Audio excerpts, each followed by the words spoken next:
The Zen. Yo. Welcome everybody to episode 10 of the Punched podcast. We have a very special guest on our very first interview for the audio only version of the show, even though this portion is brought to you in awesome video format. We got our friend through Twitch and a local friend, I guess you could say, also from Chicago, our boy Alex G, aka Plantaintrip, aka the Plant Man. How are you doing, man? Doing pretty good. How about you? Oh man, I'm actually like hella excited about this. I've been looking forward to this since like the other iterations of Punched. It's been that long, huh? Yeah, it's been a while. I Time mean, just keeps going. you've been around for a while too, so that's huge. We've been around almost the same amount of time, though. Yeah, you got in there pretty early on from my stuff. I kind of staggered in the very beginning. I started and then kind of stopped because I was involved with like the Facebook gaming group. I'm pretty sure you were on there as well, right? The Den of Gaming. Yeah. Den of Gaming.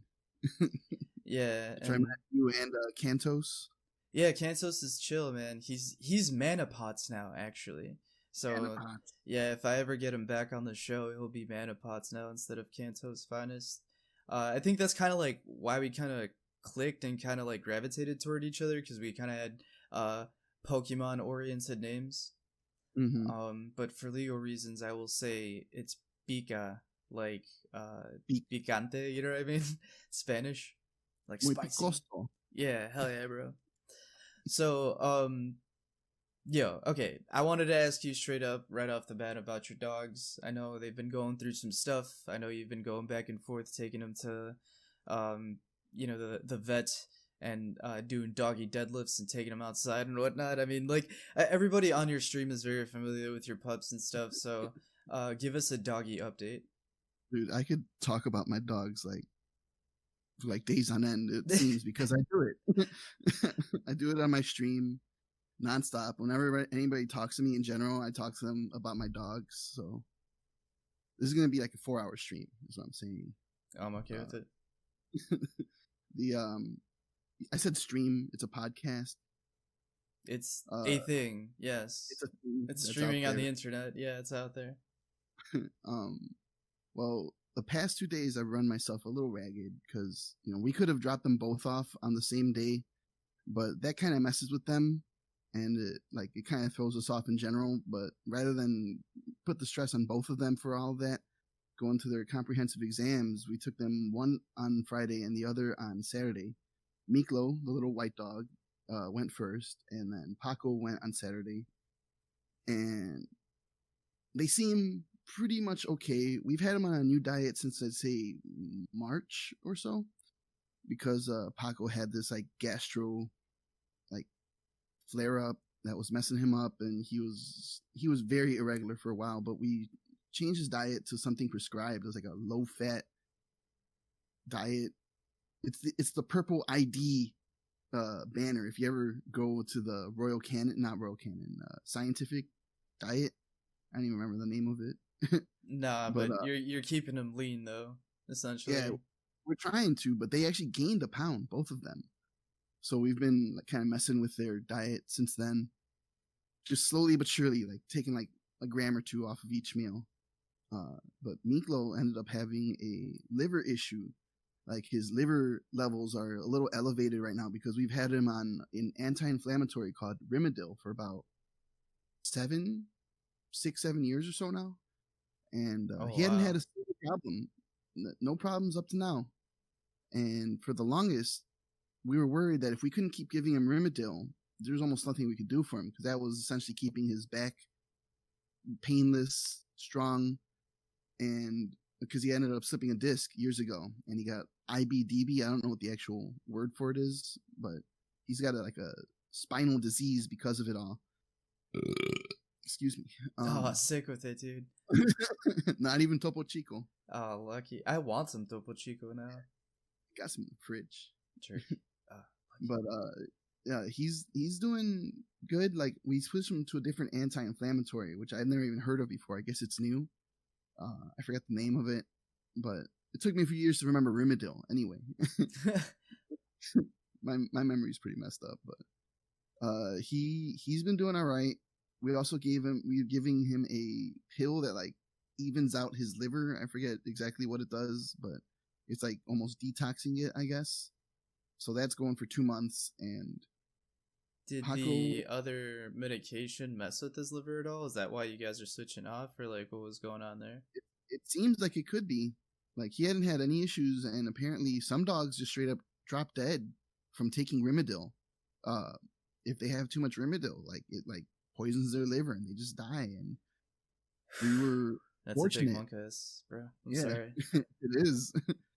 I just don't want to just wake up and see him just gone like that. Yeah, like, well, it's a good thing you got him off, though. It sucks that he has to take like more stuff, but rather safe than sorry, I feel. yeah. Hopefully he only has to take this other pill for 2 months. Hopefully. We told ourselves when he had his accident, like he couldn't poop for 3 days, and we were trying to give him some painkillers at the time, and we were like telling ourselves like, this could be it, because we don't want to like make him suffer or anything, but he still had like these little indications in his life where he was like still trying to like enjoy our company and trying to be around us. So we pushed it out for those 3 days. It was really hard. But since then he's been pretty good for most of the time. He'll have like little episodes where his back is bugging him, but he hasn't had an episode like that in about 1.5 years, maybe. So we've been doing really well with him. He's, enjoying every day as best he can. I take him outside more than I probably should.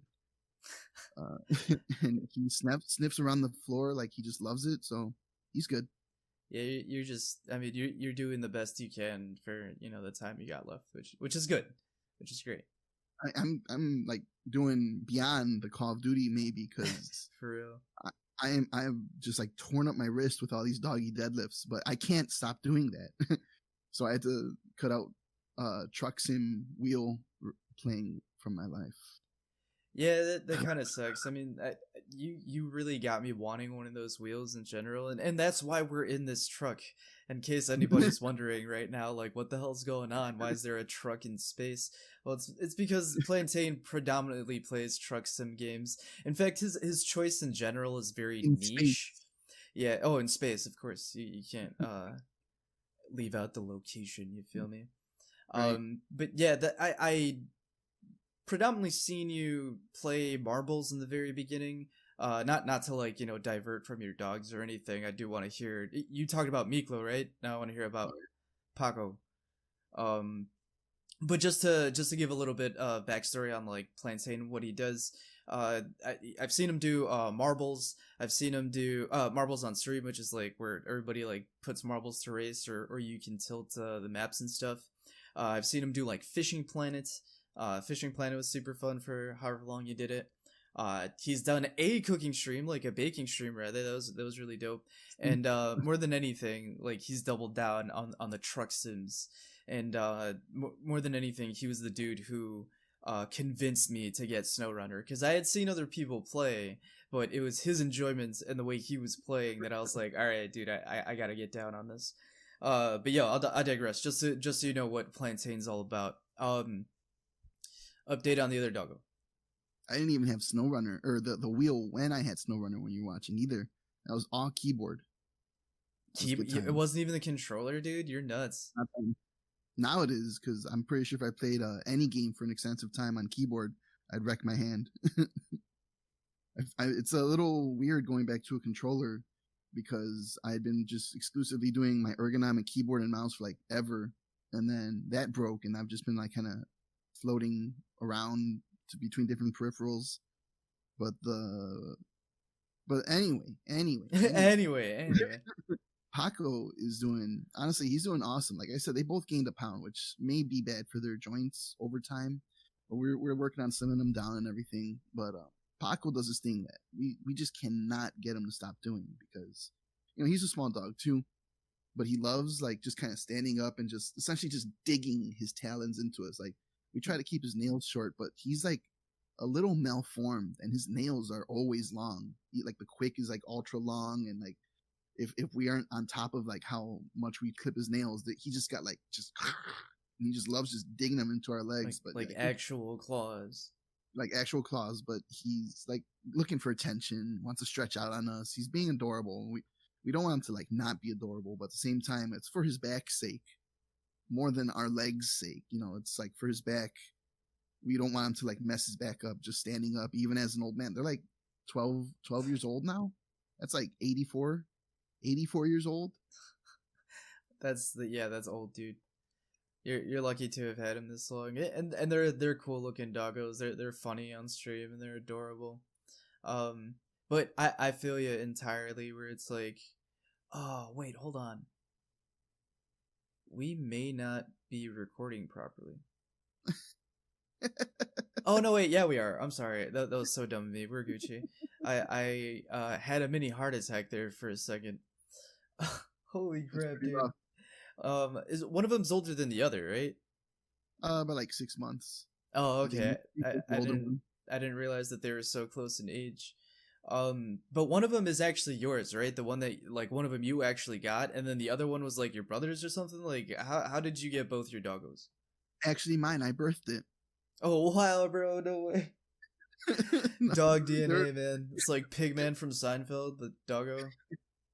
I seen that Pigman. They were both my brothers, but their daughter, they just had a kid some years back, and they not just like we've had these dogs for like 8 years or so, maybe 7, 8 years. So around then they just had a kid, and she started developing her allergies pretty young, and like she was allergic to them. They ended up needing to get rid of them, so we adopted them because we already dog sat them. They knew us. And we were talking about getting like medium-sized dog or something like that, and then we ended up getting these 2 small Chihuahuas, and it's, you know, we just dealt with it. We love them, they love us. Gotta keep them healthy. Maybe in the future we'll have like a medium-sized dog. I get you. Yeah, but you know, that's a time many years off. Hopefully, if I can get like 3 more years out of these guys, that'd be really awesome. Yeah, part of it has to do with like us needing to move out of here. That's something I was gonna bring up. Like, I know you've talked about getting out of the area. Do you know how soon that's going to be? Well, nothing is completely official or final right now, but we were considering going to Oregon for the longest. That was like one of our number one places that we wanted to go, but then like, you know, the West Coast continuously catches fire like every summer. And recently, like in Oregon, they had like a orange sky of smoke, which was, you know, not great. Excuse me. You're good. I've got some like lung issues. I'm not gonna be breathing in smoke like that every day. I'm just not gonna do it. And of course, you know, I wouldn't ask my family to do that either. So we were looking more towards like Colorado, for the near future, and maybe in like within 2 months' time, like officially. You know, I've been saying like, let's do this in 2 months. I've been saying that for about 4 months now. I remember saying that in like June and July, even taking breaks from streaming just so I could do more around the house to get ready. I still don't feel like I've done enough, and I think there's a countdown on me this upcoming month to do all that I can while I'm in this condition. But the sooner I get everything cleared out, the better. It's gonna happen. The faster you could like move on with stuff. I know part of the reason that you're trying to get out of here is so that your doggos don't have to deal with the coldness of Chicago and stuff. And this is pretty much an reiteration of everything we've been talking about, but you are a really good owner. Like you take really good care of your dogs. Like it's pretty dope seeing you put all this effort into it, and even willing to like move spaces, you know, to accommodate them and just be happier overall. Like I mean, if you're not happy here, it's you know, good to relocate. Change is good, you know what I'm saying? Yeah, I mean, like, obviously it's not all just for them, but one of the major points is like I want them to like not experience another Chicago winter, because they get rough. Like even the mild winters get really rough. and Yeah, just like shoveling too. Come on. yeah, every time I go to Cali, like when my cousin starts to complain about the weather at all, I'm like, bro, you came from here. Like, how are you complaining right now? Like, you should have more tolerance. But yeah, that I shouldn't be envious at all. I mean, their whole side of the country's on fire, like you said. It's But rough. you've been here in the area like your whole life, right? Like you're born and raised, or Born no? and raised, been here for 37 years. 37, dude. That's nuts. Cause I mean, you don't look 37. I don't think you were. I figured you were closer to my age, early 30s. Not that I'm early 30s. I'm not 30 yet. Damn, dude. I feel old though. I'll tell you that. Aren't you like mid 20s? Yeah, dude. I actually was talking to my brother about it. That I thought I was going to be 27. I was taking a shower and I was, because my birthday's in a couple weeks, and I was like, yo, I can't believe like I only have however many years till I'm 30. I need to like get ramped up on a couple of things before, like reaching it, so that I don't feel like a complete failure of a human being, you get me? And then I thought, oh wait, no, I'm only going to be 26, right? I don't know. And then I had to like go and ask my brother, like, yo, how old are you? And he was like, 20, he's gonna be 24. I'm like, all right, cool, so I am gonna be 26. Like, I had to ask my brother to reconfirm how old I am. So I don't know, I forget a lot. I forget um how old all the time.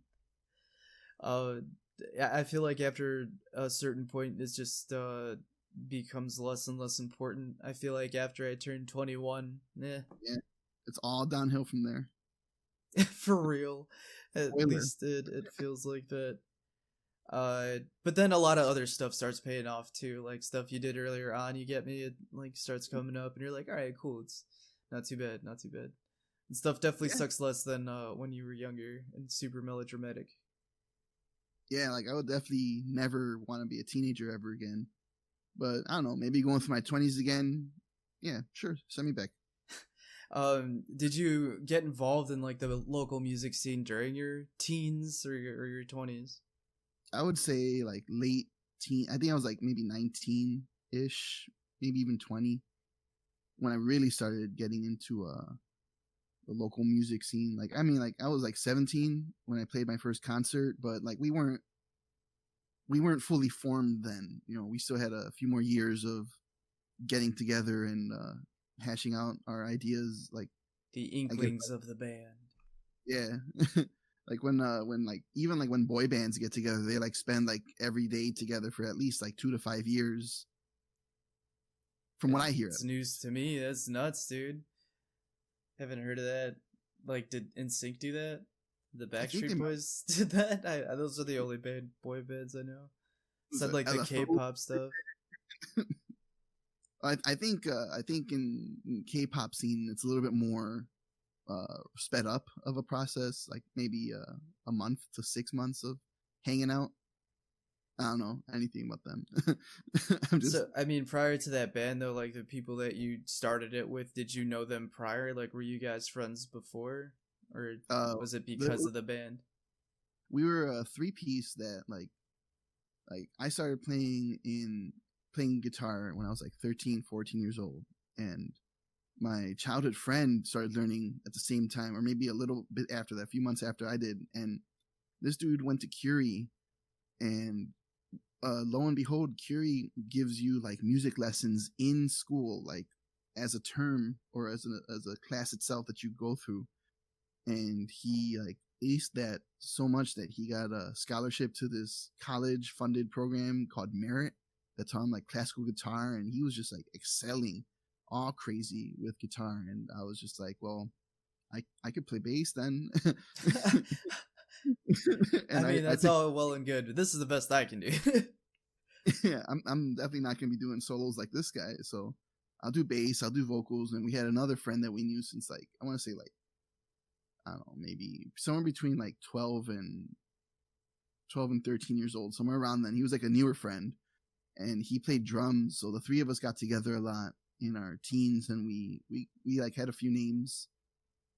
We ended up like by the time we were like 19, 20, And you know, after plenty of drama and breakups and everything, we decided to really stick together, and we were known as Imbibe Scythe Trance, which, like, in short, like, kind of means drink the blade, you know.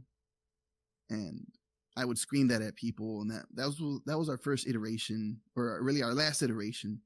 We split up maybe a few years after that. The guitarist, like, just kind of left. He did other things. He kind of just got out of the local scene. He was in another band, but they didn't really, like, play many shows. They were just more of like a studio band. And then he just left altogether. And my drummer and I, then we kind of went on a little bit as like a two-piece. We like to say that we were like the local H of metal. It's a real stupid thing to say.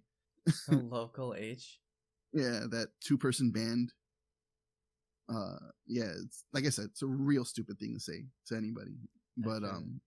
we would say stuff like that, and we had a lot of, like, really complicated songs. We had, like, a lot of stuff that people could get into, but, like, I noticed early on there, the more complicated of a structure that I created, the more I would, like, make people get out of headbanging, and then they would just stand there and they would just be like, and think about it. yeah, they thought a lot about it, and it's like I loved these passages. I was like, yeah, it's the craziest thing I can think of. But then I look into the audience, and people were just like, when they were just, like, moshing like half a minute ago. So I was trying to iron out the kinks of that, but I eventually broke up with that guy, and then I'd say in my mid-20s, I was in this other band called Psht, which is the sound of Indiana Jones punching a guy in the face. That's great, dude. I love that. Indiana Jones rocks, bro. Like, super underrated nowadays. Yeah, I still haven't seen that new movie of theirs, but you really don't need to. It is so bad, man. I hear a lot of things. A lot of our songs were like after, like, sound effects. Like, we had Effin' Kablamo. We had another one up, which was supposed to be like the song about listening to your girlfriend was like a static noise. We had Biff. How do you write these down? I know a lot of these are onomatopoeia, but like that. Yeah, well, Psht is PSA exclamation point. Is PCHHHHH. Biff, BIFF. I could swear there's another one. BIFFFF. That one was like, and those songs, like, as much as we had, like, stuff that people could headbang to, we had, like, super long songs that were, like, no less than, like, 7 minutes. Like, maybe we had 1 or 2 originals that were like 3-5 minutes, but most of our songs were pretty long, which suited me because I love long songs. But again, like, you know, nobody wants to go and, like, mosh for 7 minutes straight, for the most part, at least. And you want to try to get people into your music. You have a very niche style when it comes to everything in general, and I think your perspective is hella unique, like just the way you view the world and how you go about interacting with peeps. So, like, hearing about your experience of how your music affected others, it doesn't surprise me, but it is also surprising at the same time. It's funny to hear about, you feel. It's a weird thought to have while you're playing, like, complicated stuff on time, syncopated over here, but you're still like, man, they're really not into this, are they? See, that's what I was gonna ask, is like, were people enjoying your music? Were they just, like, in deep thought, or was it like, okay, this is outside the realm of heavy for me, you get me? Like, this is a whole nother realm for me type deal. Like, what was your general feedback from audiences? It was mostly that they enjoyed it, but it was just too complicated for them to, like, really get into. Like, yeah, they'd probably try to be, like, toe tapping or even headbanging a little bit, but for the most part, they were really just, like, barely clinging to the grasp of it. They could tell that something good and crazy was happening, but it was just, like, a little outside of their head. And, like, even the musicians that I knew, because I would say I was in more of bands that were like musicians kind of bands. Like, the guys I knew that would play crazy guitar would, like, even, like, they'd be getting into everything, but then they would stop at those parts, and, like, I could tell that they were either trying to learn it or they were trying to, like, just understand in general. a lot of times in like prog music, you kind of just gotta sit there and just stare at everyone, try to understand what's happening. It's like jazz. Yeah, like have you ever heard of I don't know what channel does it, but on YouTube, I don't know if it's a channel or a specific set of videos that took off the distortion of metal songs or progressive stuff, you know, just heavy junk in general, and played it on like pianos and violins and like classical instruments, and it sounded like classical music. You get me? So it gets that deep, and I believe it gets that deep because I don't know, like I'm not like a huge heavy metal person or a progressive metal person, but I'm also like not opposed to it type deal. Like if someone's playing it, if I'm like in a super killing mood, like when I'm playing whatever, like, you know, shooting game or whatever, and I have it on in the background, that's normally when I listen to it, but I don't like actively seek it out. You get what I'm saying? Crap, there's a point I was trying to make here. What bands influenced you, you know, growing up? Like what made you want to play guitar and bass aside, you know, having that friend that I would assume inspired you as well? Well, I mean, that friend, as much as he was like the person that started before or after me, he ended up becoming like my white rabbit, you know, that thing you chase. But after I stopped chasing him, I definitely got into my own groove of things. With before I started playing, so like when I was like really young, I listened to like dance music on B96, and my dad would like throw in some oldies from like the 50s to the 70s. Radio stations were really nice back then. Yeah, dude, they're the rage. Fucking Eddie and Jobo, bro. Yeah, I would believe that Eddie and Jobo would probably still be going today, maybe on satellite radio. Aren't they? I don't know. They did like Safe Auto commercials, and then that's the last I saw of them. And honestly, whenever they appear on screen, it just like shatters like my reality of what I thought they looked like. I've seen them multiple times. Every time it's like, that's not what you guys look like. It's like, no, you guys both wear sunglasses in my mind. Nirvana was one of the first things that I really wanted to emulate. You know, his guitar style was real kind of basic strumming with very basic power chords, and I didn't even understand what power chords were when I first started. But I wanted to sound like Kurt Cobain the most, and I'd say my scream probably still has a lot of Kurt Cobain in it, just more rather than like let's say Meshuggah. Meshuggah influences me a lot, but I cannot sound like that screamer dude. Like he's just his own tone. Like certain bands like that, especially bands that have had like one singer throughout the whole period of their lifetime, their voice goes through such a journey. It's like such a tale of voice warp over the years that I'll never be able to like touch the way Meshuggah does their vocals. Yeah, but like Nirvana, yeah, I could scream like Kurt. Yeah, Kurt Cobain had more of a hoarse voice than a scream. You get me? Kind of like a singy scream. And the only thing I can think of outside of actually, I'm not even gonna bring it up because I don't want to sound stupid.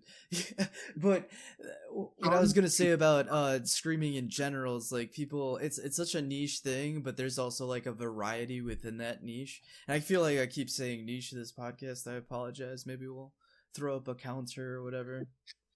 You brought up Meshuggah and the Meshuggah face, bro. The Meshuggah face, I love it. Yes, dude.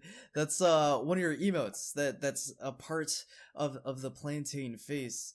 So, which perfectly leads me to like how you came up with Plantaintrip and your mascot of the plantain, as well as the combination of the Meshuggah face.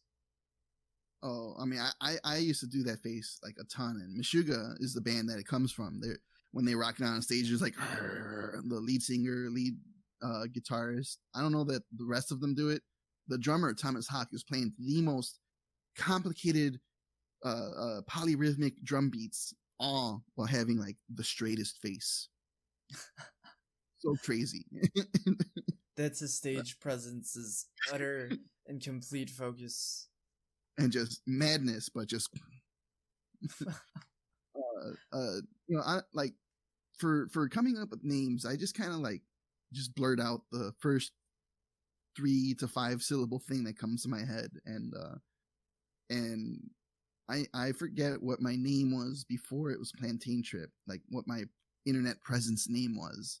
And I've gone through so many since like the old school days of AOL that I just kind of come up with different combinations of words that, maybe no one's ever heard of before, just because if I ever got like a email or a website or anything, I don't want to have to be like this thing and then like 778 or whatever. Yeah, I really like the number 778. No, I just kind of blurted out like Plantaintrip once, and that stuck. And I didn't really have a meaning behind it. It just was Plantaintrip. And then as I try to think, like, I should make something to say to people, just like a quick little shtick. And I ended up just kind of come up with like, you slip on a banana, but you trip on a plantain, just because it's a little bigger. And it worked just fine. That's the first time I've heard that, bro. That's wonderful. That's hilarious, bro. Oh, man. Yeah, but like from that point, my old drummer dude, or actually my current drummer, who I don't even really like drum with these days, he made that dude for me. I told him that I wanted a creepy plantain with like a trench coat on or something, his hands in his pockets, and he drew that guy for me. And since then, like, I've had another artist redraw him. I've redrawn his face. I've just kind of run with it. I got a creepy plantain dude who just hangs out with like a peel hat, who consistently thinks of the duality of man all the time, thinking about it. He's got nothing but time to think, thinking about the sugar face and tripping people because he's a plantain. I loved it so much when they did that Meshuggah face of Wall Street or whatever. The Wolf of Wall Street. Yeah, when he's making the face, he's like, I'm whatever, I'm the wolf or whatever. Yeah, who knows what drugs he was on at that point, but it excites me. Like Leo in that specific time, or the character that he's playing. Both. Go for broke. Go for broke. So you didn't think of Plantain for Twitch specifically. It was just a thing that you thought of for a handle to be online, or was it like a gamer tag? It was a gamer tag. It was like a Instagram tag. It was just a I can't remember my first use of it, but I know that I had it like in the Xbox 360 days. Like, I remember like specifically having that because I ended up getting a second Xbox, and I named myself Vomit Monger on it. So that's a good name. Slick with it. But I ended up giving that Plantaintrip hard drive to my one friend who didn't have any consoles or anything. I gave him my Xbox too, but like, I guess the Xbox was half dead, but he got himself another case and he got that hard drive with it. So every once in a while I'll be checking like my Xbox DVR stuff, and like I'll just look over and see on my friends, I'll see he's like playing like one of those old games that I had on that hard drive, like was it Rock Band, dang, I forgot the name of that arcade, the Xbox arcade version of it. It was just like Frequency, that old school game Frequency, but instead of the joy of having 3 buttons to hit, it's like just 2 directions. Rock Band Blitz. I see him playing that every once in a while. But it was a rhythm game. Yeah. The only rhythm game that I played that had 3 buttons was the Tap Tap, like Revenge or Tap Tap Extreme or whatever it was called on the iPod and stuff. I never ever played those. I've seen it. I seen it. Seen you rip man's jawbone out. I kind of want to see him kill someone with his bare hands. Flipping that guy, Boflowski. Yeah, I would have loved to see more of their backstory. If randomly, for whatever the hell reason, I know that people hate doing like prequels and whatnot. I would That would watch be a prequel, yeah, of them for sure. That'd be funny. it'd be like a hard R rating. They'd be like killing people left and right. Hell yeah, dude. But it's comedic as fuck, and they have to be like built though. Maybe give them that CGI facelift. What was I asking you about? Oh yeah, right. Tough. So yeah, no. You were talking about Xbox, and you were talking about like the handle Plantaintrip and stuff.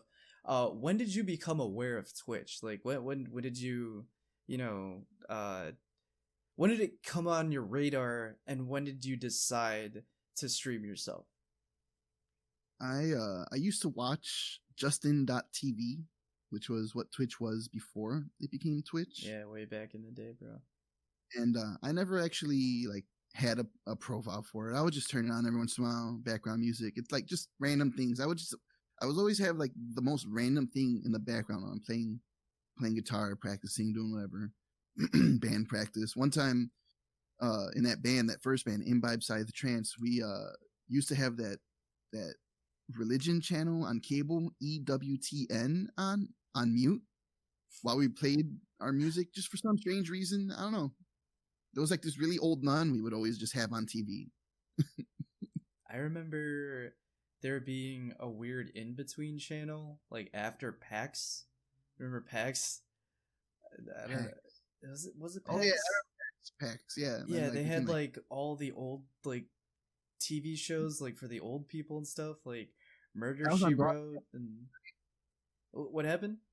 that was broadcast TV, right? Yeah, that was broadcast TV.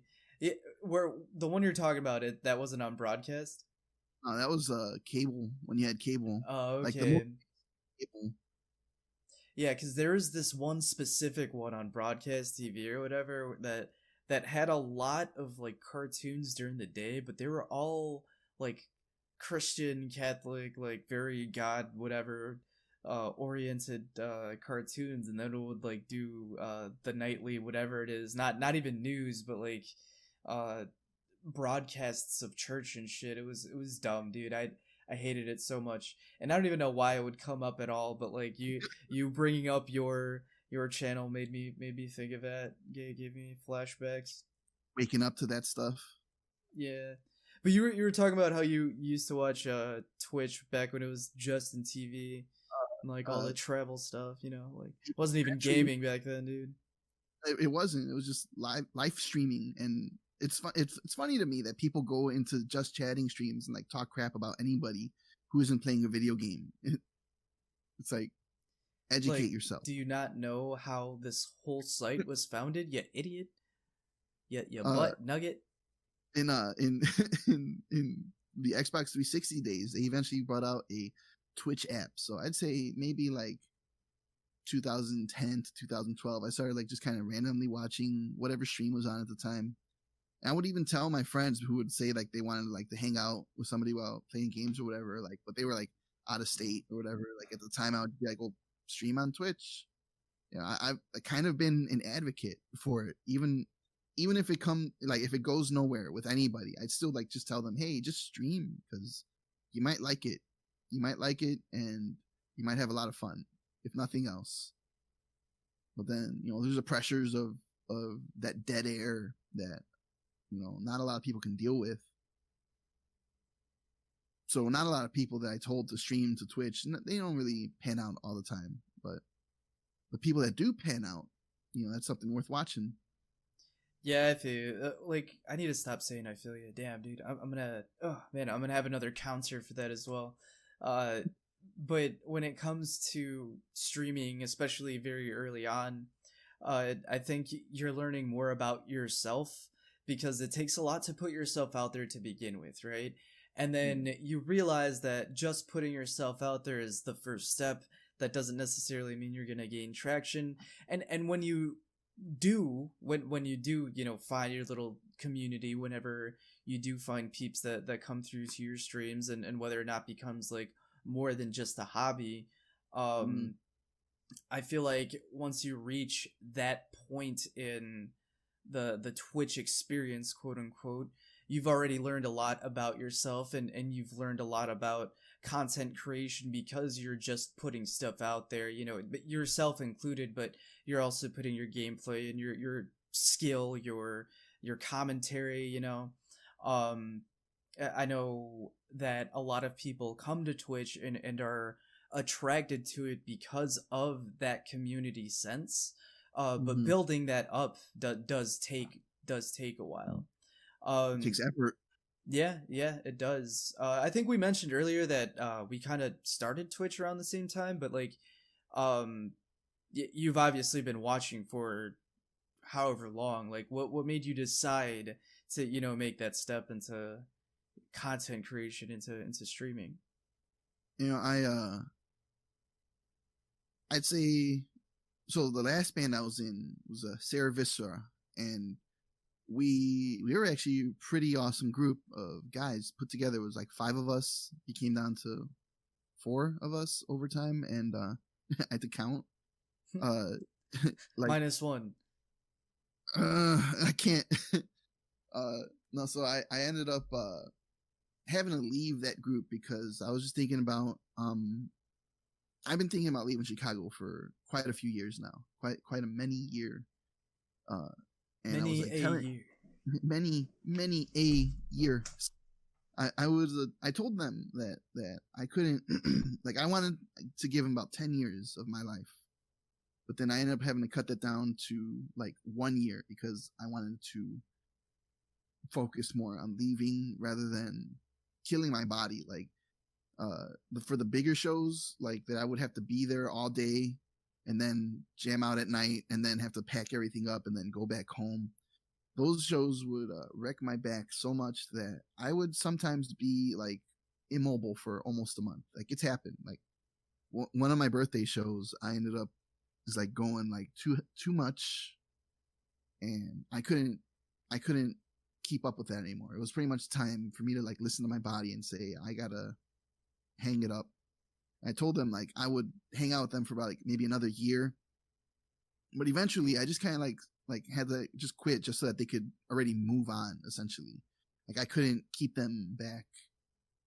I need like they were getting some good traction themselves, and I felt like me sticking around and like staying in flux around them was just gonna hold them back in a manner that I never wanted to do to them. Like when I showed up to them, I was like an injection of life, and I didn't want to be like a death nail to them. So Oh, after around, however long, right? yeah, Um, like at, I at was with them for a the few years.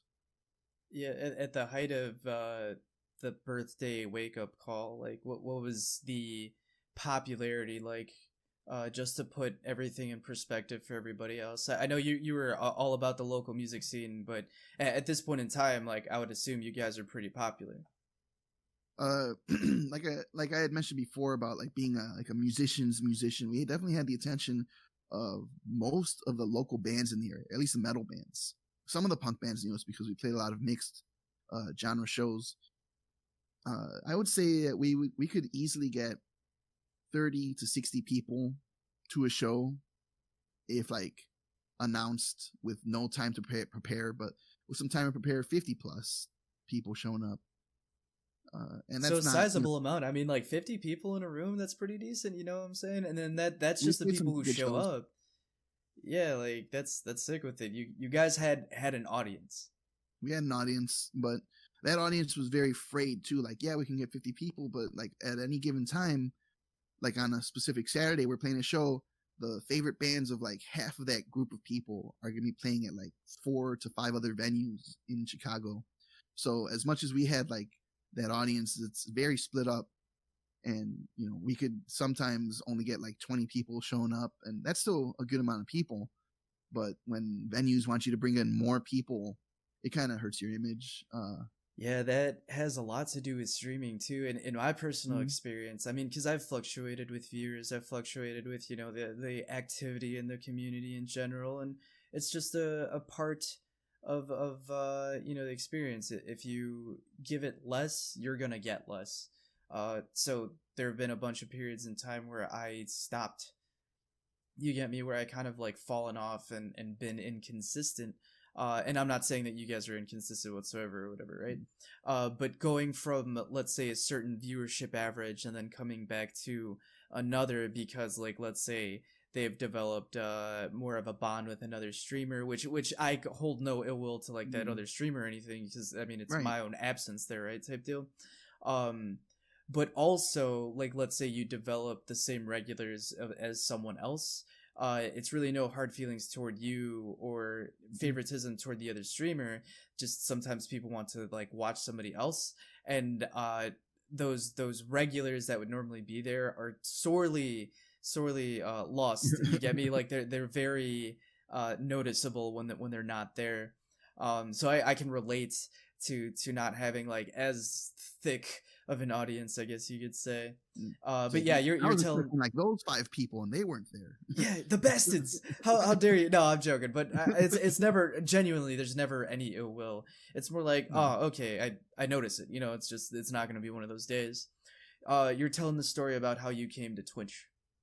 Yeah, and so I wanted to leave them so that they could go on, and they, you know, like, shortly thereafter they got themselves another guitarist, and like that void that I had left there, you know, they picked it up and they're good. So they're going off, still trying to do their thing, and I came over here to, like, my side of the fence here. Like, what am I gonna do? Like, I could maybe make an album. I could make I made a few videos, nothing major. You know, I didn't direct the movie or anything, but I could if I wanted to. Like, there's so many things I could do right now. What if, like, I don't give up on playing music and I become, like, an online music streamer who just plays music and everything? I haven't set that up yet, but I was considering, once I made my album, which I'm going to do in the near future, once I do that, then I can maybe, like, have little concerts of me, like, just, like, having, like, the bass and the drums in the back as a backtrack while I'm playing my guitar over it, with or without vocals. We'll see. But my idea was I wanted to be an online musician. I would stop being a local musician and I would be an internet presence, and that was my initial idea. And I was kind of slacking on ever streaming video games or anything. It was actually a conversation I had with Manapots that I was, like, just telling them, like, you know, I got, like, a green screen, a nice camera, a microphone. I got all this stuff. I got lights. Why don't I stream? And he was like, yeah, why don't you? I just happen to have all of this equipment that I've accrued over the years. Yeah, I've got so much equipment. I was, at the time, I was using drum microphones that I would have, like, a little, like, fuzzy dust mop to put over it, and that was, like, plugged into my my guitar interface. Oh yeah. And then over time, like, my sister-in-law gifted me this hand-me-down. And, you know, hand-me-down or not, it works just fine. It works fine. Awesome, dude. I used to use a sock, so no. A dirty sock. A very dirty, disgusting tube sock. Oh, man. When Mick Foley first brought out Socko to do into people's mouths, he actually wore that sock all match, and then pulled it off and put it into their mouth. That's disgusting, dude. Nothing will ever top Rikishi, though. Oh God, no. Dude, that used to make me laugh so hard. Like, that was a draw. I'm like, this flipping dude, man. And then he's there. You know, someone's going in his butt. For real. Like, I would call my brother Akishi, and then, like, cause we were super young, you know what I mean? So he'd, like, you know, pull down his pants, and he'd try to, like, you know, he'd run backwards. And my mom would get super pissed, and I'd be like, he's doing Rakishi. Like, what the, like, it's a wrestling move, Mom. How do you not know this, Mom? Oh man, that was a long time ago, bro. Yeah, I don't watch wrestling anymore, man. Like, I know it's gotten elevated. I know that there's a ton more production value put into it. So much so that there's, like, a whole, like, Japanese league now or whatever. Like, I know one of my friends watches it all the time. It's been around since, like, the 80s, I think. Maybe earlier. Oh, really? See, I haven't known about it. It's just come on my radar because of how, like, more normalized fighting in general has. I'm not saying that pro wrestling is actual fighting, but, like, you know, UFC's on the rise. There are other sports in general that have been combat sports. Yeah, combat sports. There you go. That have been in You want in to the see public violence. eye. Who doesn't love violence? You know, Who doesn't love I butts stopped. in the face? That's why I stopped watching, because they stopped having his butt. I stopped watching like in the early 2000s, like right around the time when like WCW and ECW, they were done. I tried watching a little longer, and just the product wasn't that great, and I would hear things here or there. I'd try to get into it again, I just never could. And then like I'd say like maybe 2 years ago or so, my one buddy was like just telling me all this stuff about wrestling, and I was just kind of remembering about the things that I knew, and I would like just banter with him back and forth, and I just thought like I guess I'll try watching. And I can't get through Raw or SmackDown. They're just like such giant commercials with endings to matches. You already know what's going to happen as like before it even starts. And I just watch like weekly YouTube reviews here or there. When I get a chance, I'll watch that instead of actually watching like a 3-hour show. I'll watch like a 10-minute YouTube show about, was this good? Was this bad? The highlights, the recaps. Yeah, that's all I have need. someone else suffer through it so that I don't have to. I mean, like, you're exactly. updated, but like, I understand that entirely. I think the appeal for me back then when I would watch wrestling is the fact that there is this continuous storyline of every week that these dudes actually fought in front of us, and then had an actual conclusion, that there is closure there for these people's storylines. And eventually I was aware of those storylines. Eventually I grew up and realized, I was like, okay, these aren't real. This isn't real. This is all for show. And then I enjoyed it that way. I enjoyed the stuff that way. Very much like you, though. It's like learning Santa Claus is real. Kinda. Yeah, like revealing what's behind the curtain. Seeing Oz, you know what I'm saying, messing with all the junk and finding out he's not magical, the bastard. Seeing the unicorn is just the plunger on the fucking horse's face. But I've found that similarity in UFC, and I adore UFC. It's cool, obviously, because they're actually beating each other up. There's genuine skill on display. That's why I like watching sports in general, is because of the level of finesse and the level of professionalism that people perform on. It's cool to watch. It's fun to watch. But there's also that added element of genuine drama, of real distaste and real hate between certain fighters. And very, very often you do see sportsman-like displays. You definitely see people who aren't animalistic and aren't necessarily hateful. Right. But those storylines where there is a lot of drama, like those are real. Those are aren't the ones that make money. Yeah, dude, those aren't played up just for show. I mean, sure, the UFC throws a lot of like spotlight on the melodrama between fighters, but they're not everyday lives, but they're the fighters' everyday lives. This is genuine for them. This is very real for them. So when you see them not only put their lives on the line and put their money where their mouth is type deal, you also get that same closure that you would get from like watching SmackDown or Raw week to week. Right. But yeah, it just doesn't hold the same value to me anymore. I don't find it as appealing. It's been like wrestling in general has been just kind of just dragged through the dirt because like Vince McMahon is the only one booking the most popular wrestling program. Like if other people were booking something different, it'd probably be a lot more enjoyable, but there's like so many just stale storylines and it, the week to week thing that happened like back in the day. Nowadays it's just dropped like without any explanation, and they just go to a different story, and you don't see that wrestler again for like months, and then that wrestler would lose out of nowhere. Like there's no incentive to keep coming back. Even like some of the moves that you see people do, it's all right. Like the thing about wrestling is it's like a dance, it's a dance, and at the end of the day, if everyone did their part right, no one really gets hurt and they can go home and be okay. But like in UFC, those people have like shorter shelf lives. They get their skulls caved in frequently, and like they can't be at the top of their game for like what, longer than maybe 2 years. I'm not sure. I haven't watched actual UFC in like a few years itself. I don't know. I'd say like the prime for some peeps, like the absolute prime for some peeps could go up to like maybe 5 years. Uh, for some That's a people lot it's of abuse. longer. Yeah, I mean like John Jones is one of the only exceptions.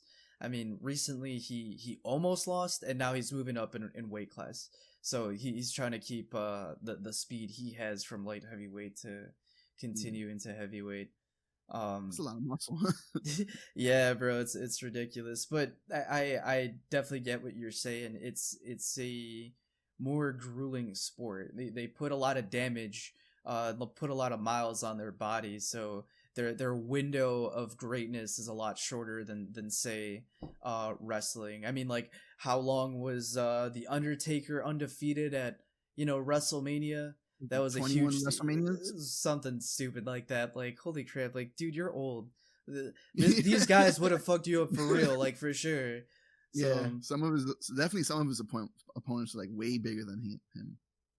but it's also fun when it comes to wrestling. It's the fantasy of it as well. If you do it right in wrestling, you could just come out with like a guitar, sing a song about how the city sucks, get booed, and then somebody can come out, give you like one hit, and you hit the floor like maybe one time, and then you get a paycheck. like, Dude, for that's real. great. It's like, did you put on a good show? That's all that matters, That's all that matters. Who Generate cares some if you heat, got clotheslined to good. death? Your family will eat. They Yeah. will thank you for generations to come. And you can do that for like 20 years. For real, You can dude. be old like the Undertaker. And still wear eyeliner and raise, randomly from the laying down position. Yeah.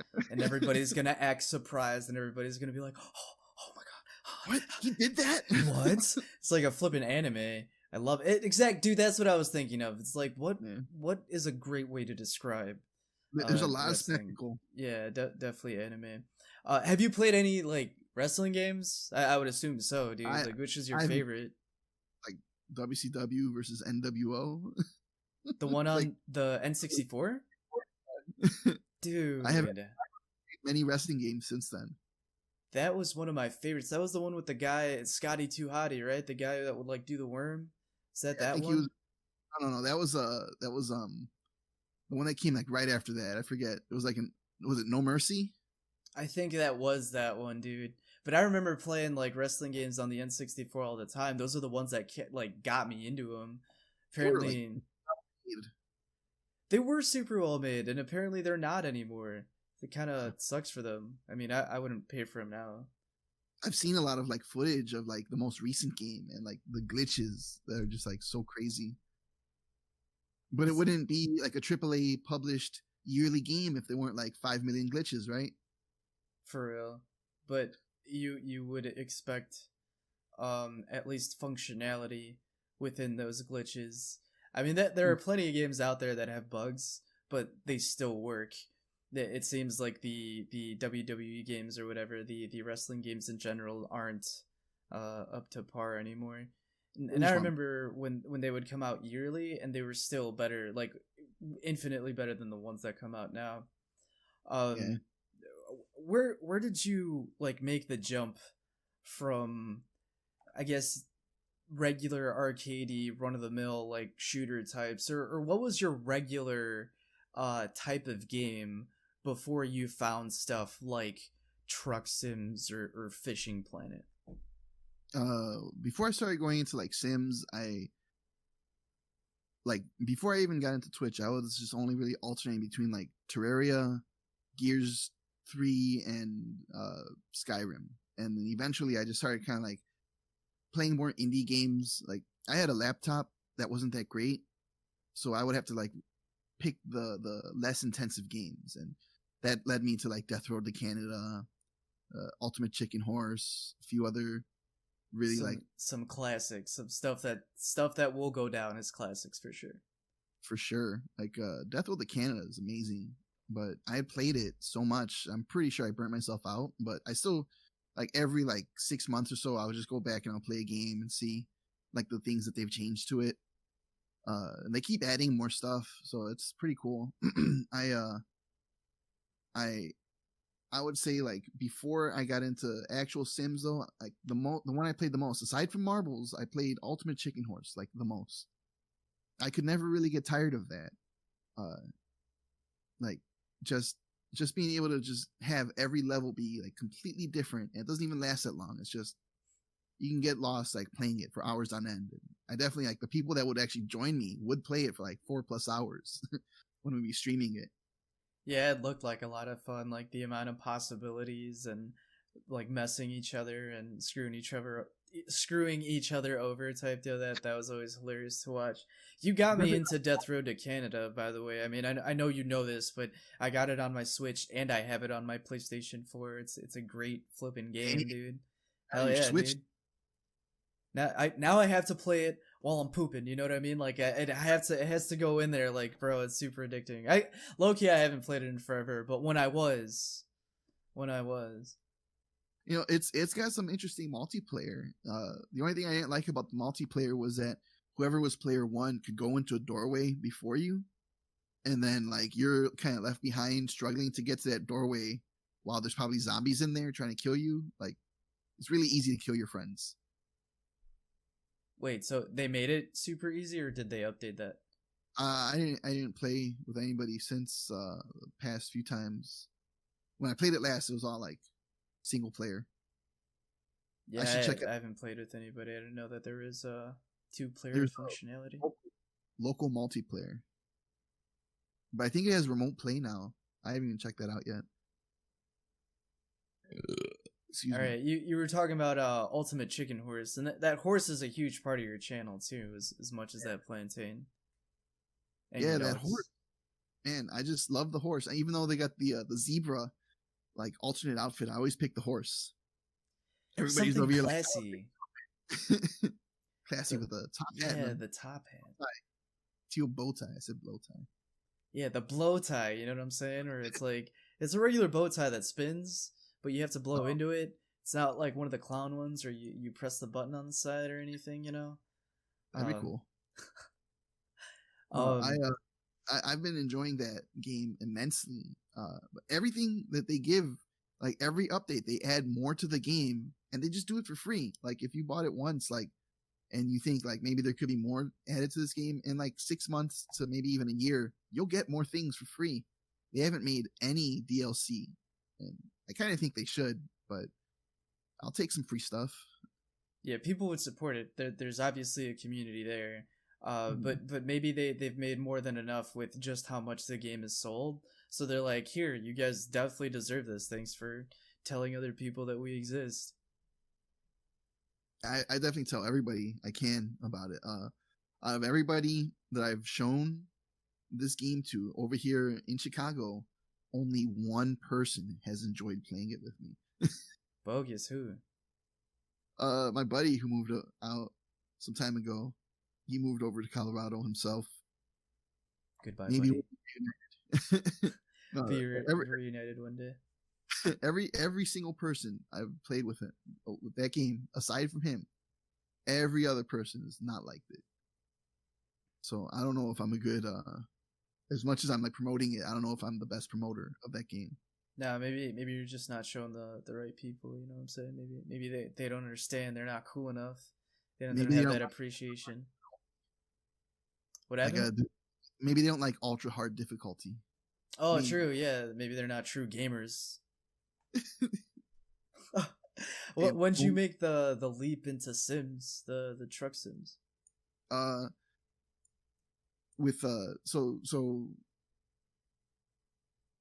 I'd say in January, Boog was like, "Hey, I want to be a marble ringer." And I was like, okay, I'll be one with you. And then for one season, I was like living marbles for about like 40 to 50 days. And I would like marbles all the time. All the time. I had like 6 to 8 streams up on my computer. And whenever I had to walk away, take my dogs anywhere, I'd have like 3 devices on my arm that I like took out with me. And I would still just keep trying to get as many games in as possible. And that's essentially what the winning formula is for a season. Get in as many games as possible and try to win as much as you can. I mean, that's not hard to understand, but it gets complicated. Like sometimes your internet doesn't even want to keep up with all the streams. But I finished in 28th place when there was like 600,000 marblers. So yeah. 28th out of 600,000. Yeah, it's You broke top 50. You broke top 30, bro. I'm in awe. Like my greatest achievement ever. People, if anybody actually watches this outside of like the 8 people that normally watch it, like that they're gonna be they're gonna recognize you. They're gonna be like, yo, that's Plantain, dude, the guy on the leaderboards.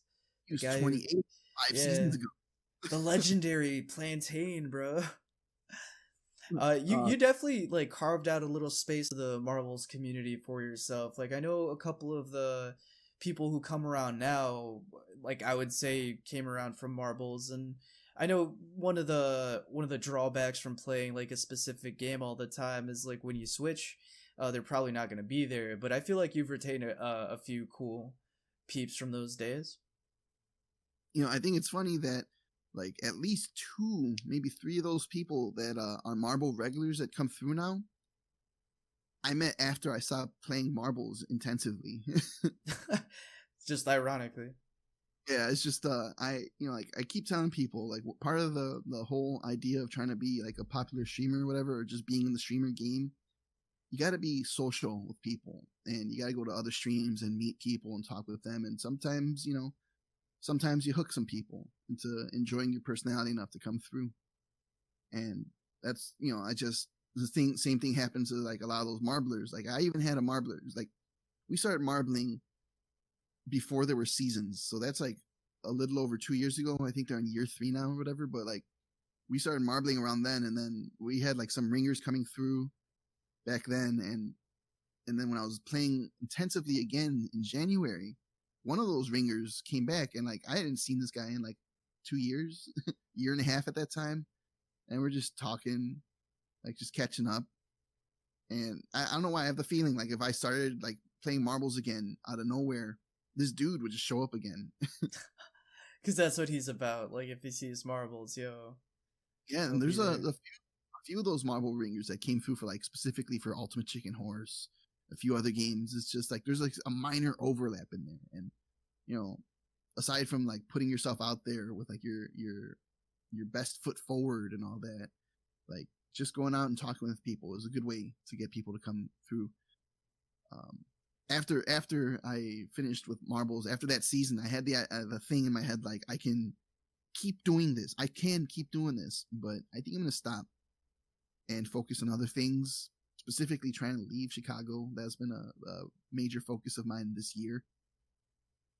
So then I tried to play a different game, and that's where I came into Fishing Planet. And I was actually like looking into an old marbler that I knew, looking into his video, into his VODs, and I seen he had like Fishing Planet. I was like, let me check this out, and bang, free game, sweet.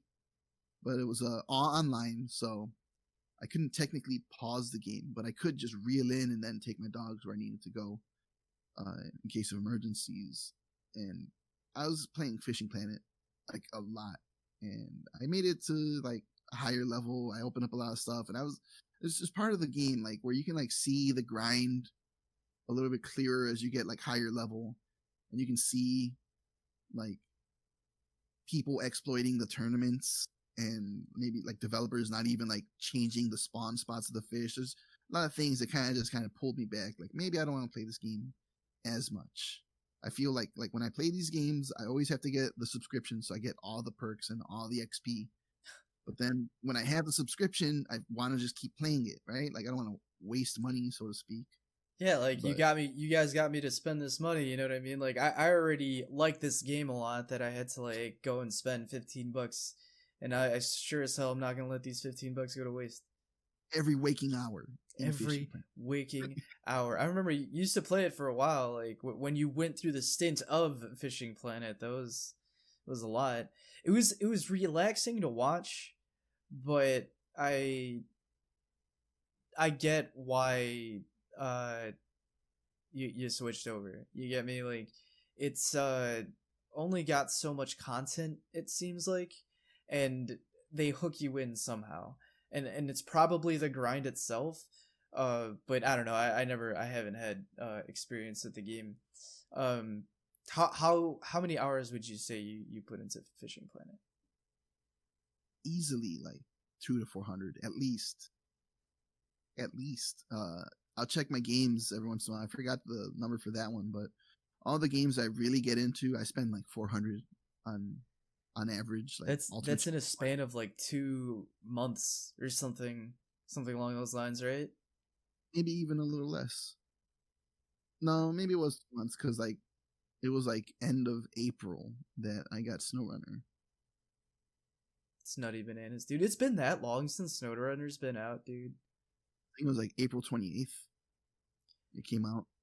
Damn, dude. I know I got it like a couple weeks afterwards. I remember watching Chesty play it for however long, and then I might have seen Neutral, or what's his name? Crap, dude, he's changed his name a bunch. I think he's Centrist, but I think he just changed his name again because of the connotation with it or something along those lines.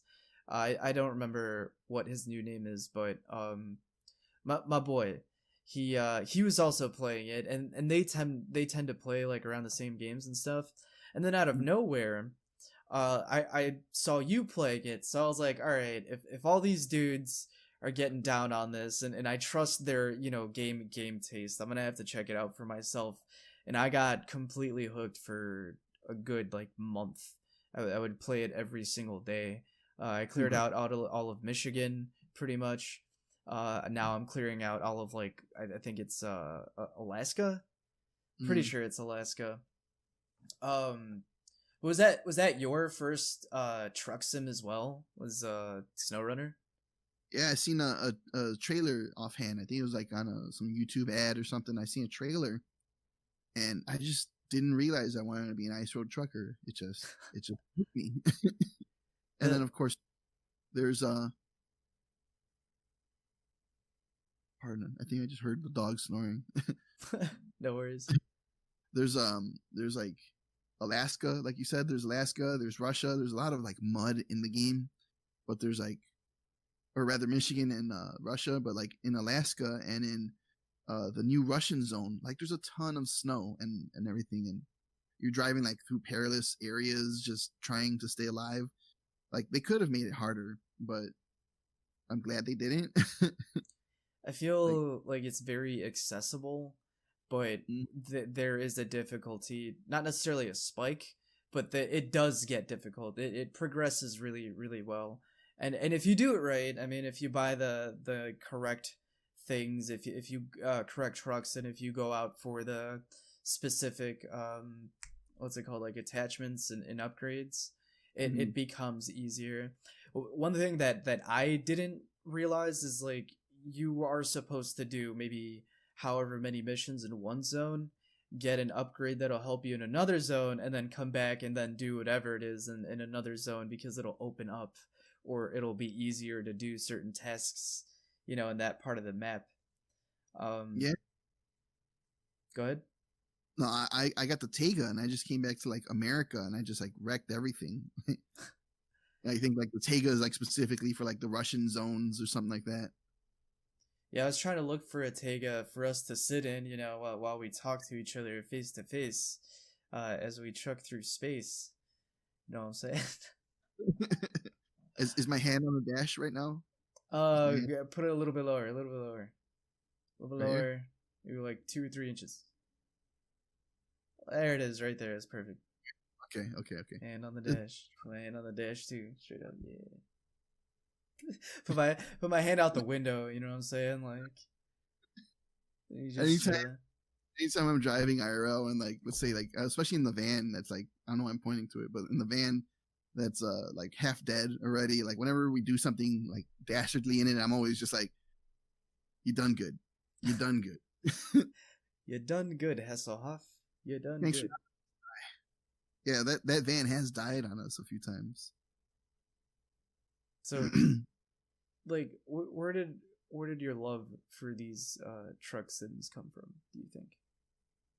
Well, I guess well, I love driving, I just love driving. I hate other drivers, but I love driving.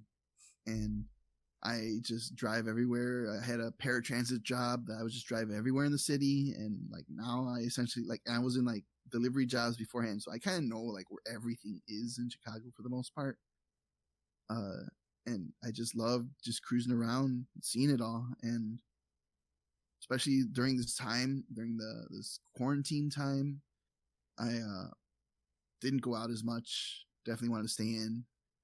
And then SnowRunner came into my life, and I just was playing that. Like I just stopped playing as much Fishing Planet. I played a little bit after I started with SnowRunner, but then it was just all SnowRunner. And I ended up ordering the wheel, which I can't even. The wheel. I ended up ordering the wheel. And I ended up buying the clutch, buying the mount stand, just spending a bunch of money on all that. And when I was waiting for it to come, I started getting into Euro Truck Sim and American Truck Sim. And these games have been out for, 8 years for Euro, 4 years for American. So they've got a lot of expansions, a lot of areas for you to drive through. And I don't know, it's like, I love driving, but I probably will never drive a truck. Like, realistically, how am I going to drive this truck? Like, I need to get, first off, I need to upgrade my license to get a CDL again, which I haven't had in many years. Again. Did you had that for the paratransit job?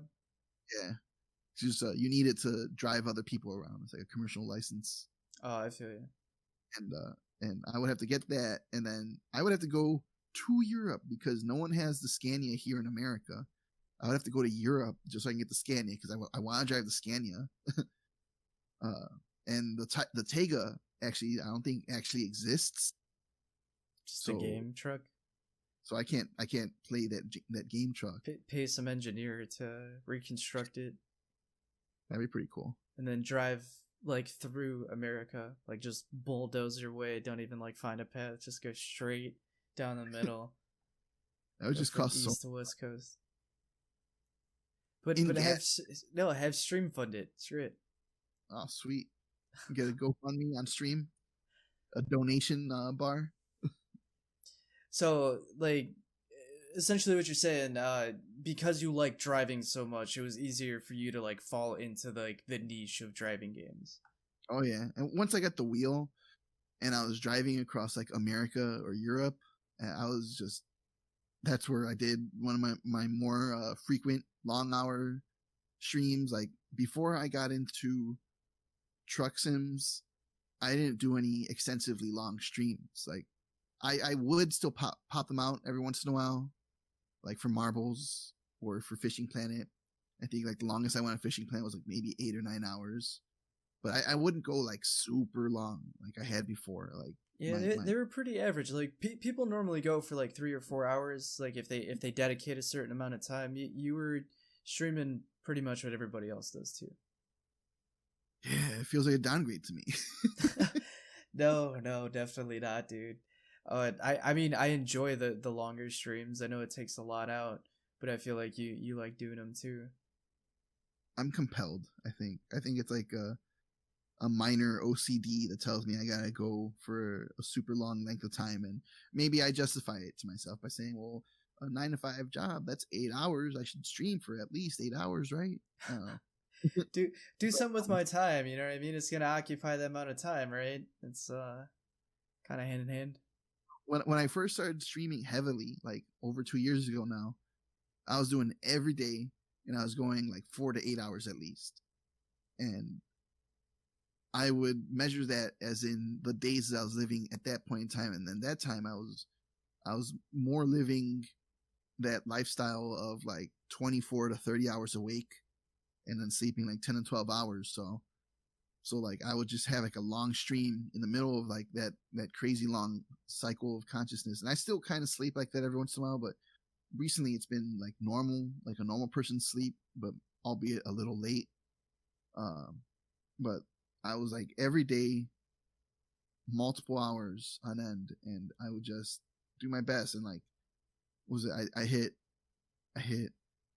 13 hours. That was like my first big amount of time, and then I hit like 26 hours out of nowhere. Yeah, I remember that one. That was recent too. I'm about to sneeze. This is gonna suck. Do it. Yeah. Oh man, we got a twofer, bro. Double. Yep. Bless you. Thank you. But that Sorry. 26 hour was ESO and only ESO, and I wanted to go longer, and the longest I've ever gone was like around my birthday. It was 32 and a half hours, the longest I ever did. Holy crap, dude, I didn't realize that was that long. I'm gonna sneeze again. That's how incredulous I am, is that I'm sneezing, dude. I'm like, no way. But short, like that really burnt me out to do that, and I couldn't regain that everyday feel after I did that. And then been months had passed before I'd even gone back to like a regular thing. Like I think it took at least 6 months for me to kind of try to do like every 3 to 4 days. And I've been trying to do schedules, but the way my life is over here, I can't adhere to a schedule yet. Maybe after I move and I have like my own office set up for streaming, yeah, then maybe I could do like a every day 4-hour thing. Well, but you have a lot of stuff to do. There's a lot of people you take care of. There's the dogs you take care of. You get me? Like, yeah. There's a lot of stuff. There's a lot of things that depend on you. You get me? There's a lot of people who depend on you. So I understand having the sporadic times that you have, but for the most part, the community that you do have is very tight, is very strong, and they support you through a bunch of stuff, myself included. I'm always gonna be here to enjoy whatever plantain streams I can. Come through and punch. To come through and punch, man, get bodied through punch. Do you get me? What was I gonna say?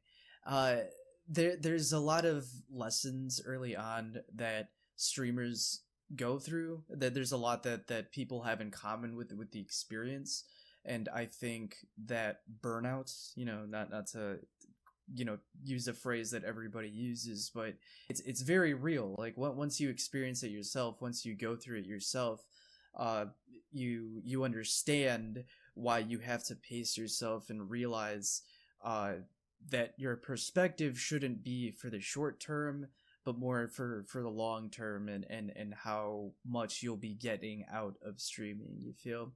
I know I said earlier that the more time you put into it, the more you get out of it. That's true, but there are caveats. You feel that you can't just dedicate all of your time to being live, and you said it yourself that a lot of exposure, a lot of getting your face out there or getting your name out there is just being in other people's streams, is just enjoying what other people are putting out there, very much in the same way that you hope other people will come through and enjoy your stuff. That doesn't necessarily mean that you should only go to other people's streams to try to get people to yours, but that that is kind of part of the game, quote unquote. The game, the streamer game. It's a fine line that you walk between showing people who you are and straight up poaching. And if you do it right, everybody likes having you around. And straight up poaching. I don't think you can steal viewers, honestly. And if someone ends up in another stream, that only means like you were a part of their journey there, if that makes sense. And I know I don't want to like spew out mumbo jumbo. I don't want to sound like a high and mighty, like spiritual, whatever it is. But guru. Yeah, I just feel that the less I worry about who ends up where, like if I notice that someone was my regular and ends up being someone else's regular, or if I notice that someone came through to mod for me super earlier on and became someone else's mod, just like stuff along those lines, that's gonna happen. Sometimes people develop more of a connection with other streamers, and that has nothing to do with you specifically. It's just how they vibe with other people's content. Changes what we get. Yeah, and who knows, like I could say, like, let's say one of your regulars became mine, or vice versa. They could be like, hey, have you heard of Pika Punch, or have you heard of Plantaintrip? Like that guy's super awesome. Maybe you should go check him out. And I guess all I'm trying to say is like word of mouth is huge. You know, that continuous effect of people going through stuff, and the impression that you leave on people will hopefully be voiced if it's good. I don't really like subscribe to any like religion, but like in Buddhism, they like teach you to just kind of like let go, you know, and that's pretty important thing to do, or at least try to do. Like just kind of like don't like think of people as like yours, you know. You just kind of just go with the flow, and for the most part, everything just kind of works itself out. Yeah, I like that whole going with the flow and stuff. I mean, I also very much like going and excuse me, accomplishing goals, and I'm not necessarily goal oriented, but there are things that I definitely look forward to. But what I take from the statement of going with the flow is not worrying over stuff that you can't control, because there's a bunch of stuff, there are a lot of factors in your life that will always be variant. There will always be variables to everyday life. So whatever you can control, whatever you can actively influence, do that. And hopefully it's a positive thing. Hopefully you're allocating positive energy to those things, and it's working out for you. Damn, I sound so stupid, don't I? I'm like speaking all this high and mighty bullcrap, but hey, man, streamer guru.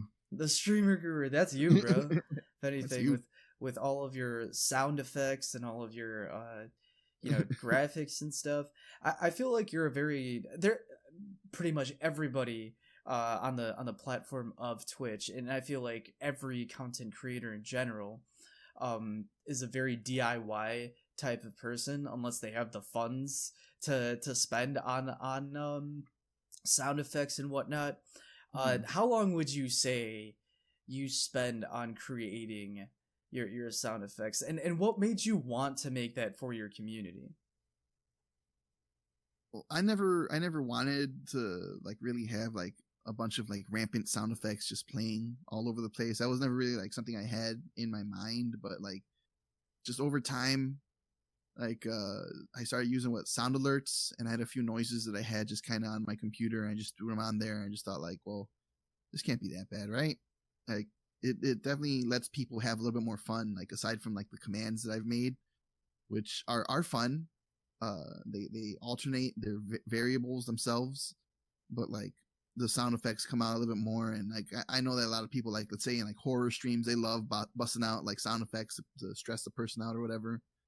But at the same time, that it could also be like a greeting sound effect at the same time. So I just went with it. It's just another thing that you just kind of got to go with the flow with, even if it wasn't in my initial design. I know that people love these sound effects, and why not give them something that they'll really enjoy, that they can't have essentially elsewhere, because I made them and nobody else has these unless I give them to them. But like the ones that I've made so far, this like most recent batch of them, I'd say it only took me like 2 to 3 hours tops to record all of them. I used to do vocals for bands, and I have my own recording equipment. I use this Yeti for the most part, but I have like better microphones. I don't really need to bust them out, but the Yeti is just fine. It's actually good for voice acting too. Like it's like super high quality. I love this Yeti. I would just like kind of just keep going until my throat hurt, essentially. And I would record songs back in the day where I would do like 50-second long screams and stuff like that, and I would have to do that a few times. And like I've definitely gotten to the point in my life where I know how to do audio recordings of my own voice at a professional level, but it still feels like super like amateur, just because it's like it feels like it's like the nitty gritty, you know. It's like, as much as I'm trying to be like professional with stuff, I'm still like making fart noises. I'm still making like weird noises out of my throat. I do like a little squeal screech and stuff. but they're good. They're good quality is what I want Super to high point quality. out. Yeah, that your production value for your sound effects is top tier for sure. And 320 kilobits on that fart. we've touched upon it already, and how your experience with music in general has come out in Twitch. Aside, the sound effects, is there anything from your music experience that has helped you with your stream? Honestly, I was trying to incorporate compressors and noise reducers and stuff like that, and I'm pretty sure my computer rebels against all that extra stuff running, and I wasn't doing it right to begin with, so I ended up just like not doing any of that stuff and just kind of like, because I have like an air conditioner going for the most part in the background, and I tried to like cut that out. Excuse me. Nice. I tried to cut that out, but like rather than like get rid of it, I just like put music on over it. I haven't added that much from like aside from the sound effects, I haven't added that much of like the audio engineering game, so to speak, into this. Like I would record, or I would play my guitar on stream sometimes, very, very infrequently these days, and I would have my guitar setup that I have for recording and everything going through the plugin, the Bias FX plugin that I built. Like I've taken so many hours to build. I barely even touch it nowadays, but for Bias, you build your own amp, you create your own amp, and you make sure it's all fine-tune your specifications down to the power source it uses. It's crazy that would even affect your music, but down to all those little diodes and all that. And you then put that into this thing called Bias Effects, which allows you to make your amp into a stereo chain that you can use different amps put together, and then output that into like a regular amp or whatever, or into an audio recording. And I would use that on stream, and that definitely taxes my computer to bust out. So I don't really bust that out so much. So what you're saying is, once you upgrade your computer, there's a whole nother level of plantain production we've yet to see. Live concerts. The live concerts, that'd be sick, dude. I'm pretty sure you remember there's only been that one guest that did a live performance on Punched in the Twitch iteration of the show. The Pokemon theme song. Yeah, dude. The next that time, high note. That was awesome. Yeah, he snapped, dude. Right. The next time you come on, hopefully, we can get like a dope performance from you. Excuse me. I didn't even think to. I honestly, when the idea is, after we move and I get an office like space set up, I'm gonna try to do some good soundproofing on the walls, because I'm in a very open space. The acoustics in here are pretty bad, but if I could just have like a encapsulated area that could soundproof well enough that I could actually have like one of those like almost like cliche streamer rooms with like the shells all over the back, the squares. Hell yeah, dude. Squares. I want to get something like that going. Dedicated to the hobby. Yeah. And they would just be like my room that I could like theoretically just scream in. I can't, like, I was able to scream in the attic a little bit, but like still at variant times that are not the middle of the night. And now, especially now here that I'm in the living room, I can't scream. I can't scream in the middle of the night. I want to scream right now. Germ. I remember Germ, dude. Good stuff. Germ. There's like a kid that sleeps, I want to say like 10 feet in that direction.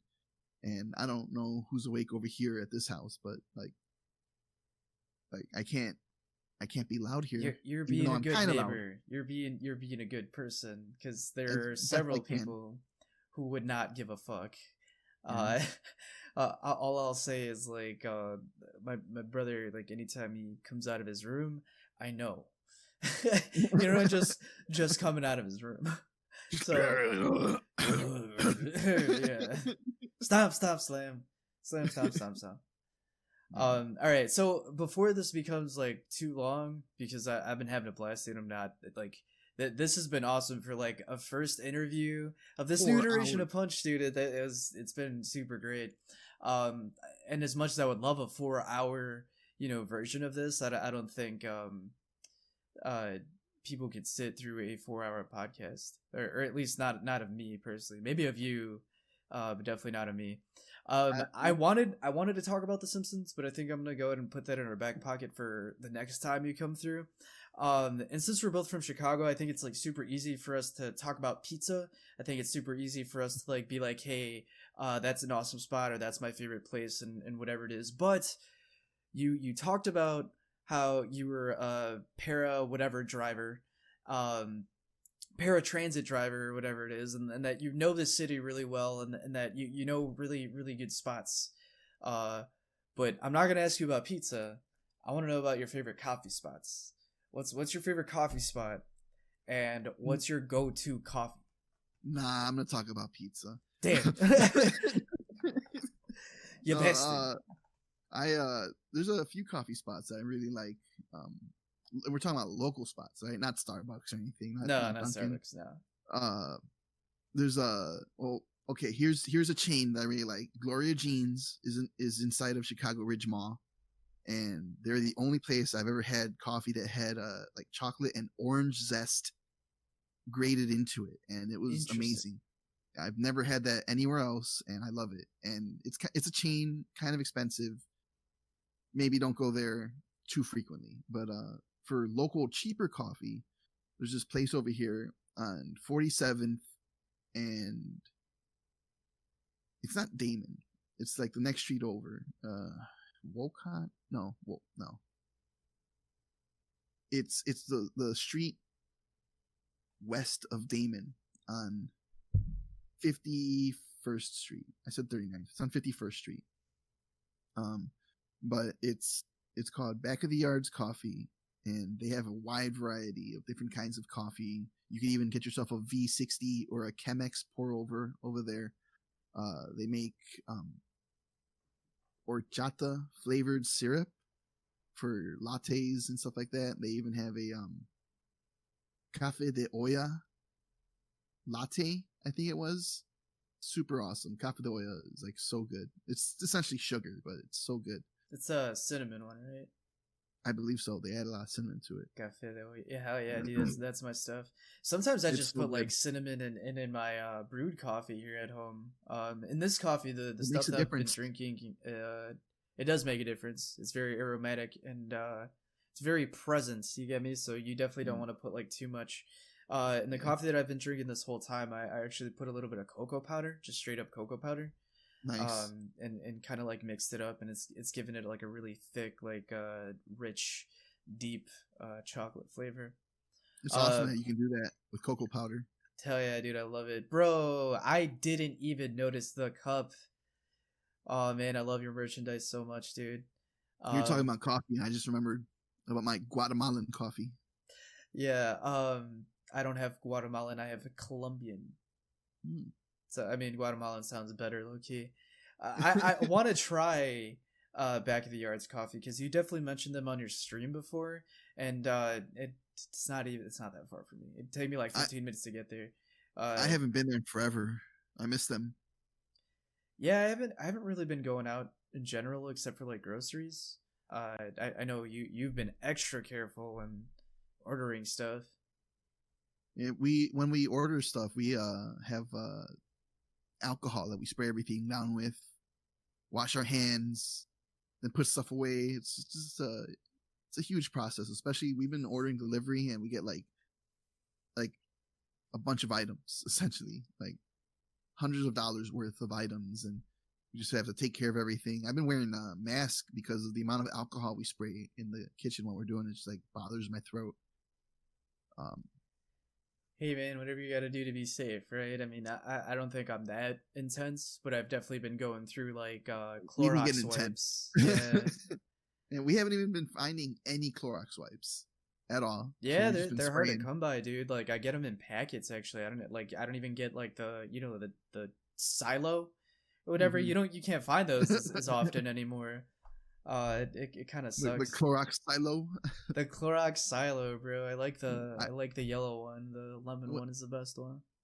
Yeah, it's pretty nice. I miss getting the 3-pack of those. right when everything happened, there was like I went around to like all the corner stores around here, and none of them had any Clorox. But I went to like the counter one time when I asked for them about it. I asked them about it, and like the lady who owned the place, I guess, she was like, no, and like her kid was like right next to her, and the kid was like trying to like pipe up a little, like to say something, and she just like looked at the kid, like don't say anything. Don't say nothing. So everybody was hoarding it. I'd probably done the same thing. I don't know, man. I feel like people overreacted, and I had seen. That's true.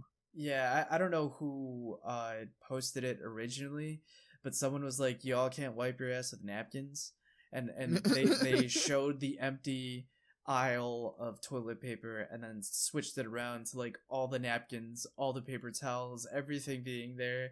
I feel like the media like straight up may have created a little bit more hysteria about it. Granted, I do feel like people should be safe. Like I wear the mask, I wash my hands all the time. I'm like safe in general, you know what I mean? Like I'm about it. It's just the general reaction and how extreme it was at first.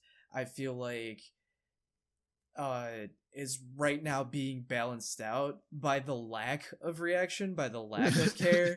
So like we've gone through both ends of the spectrum when it comes to the COVID experience, I guess you could say. If only we could have like a little happy medium, just for a little bit of middle ground, right? Or it's just like everyone's okay, like people are okay with what's going on. Hopefully this isn't like entirely normalized. Like they just started opening stuff back up, and there's all the sports going on right now, and it's gonna be like 3 or 4 years before things can really get back to normal. Yeah, I don't know about 3 or 4 years, but I definitely feel like it'll take some time. I'm just happy that there's 7 years, 7 years, 48 years, 95 years. But I was saying is I'm happy that there's an air of normalcy that's going on right now, and unfortunately there, like I said, that there's a lack of care, and there's a lack of like people like taking active prevention. But I'm also seeing people live again, and that is kind of making me feel like, all right, cool. I'm just gonna control me. I'm gonna be as safe as I possibly can, and I'm just gonna stay away from those people. Yeah.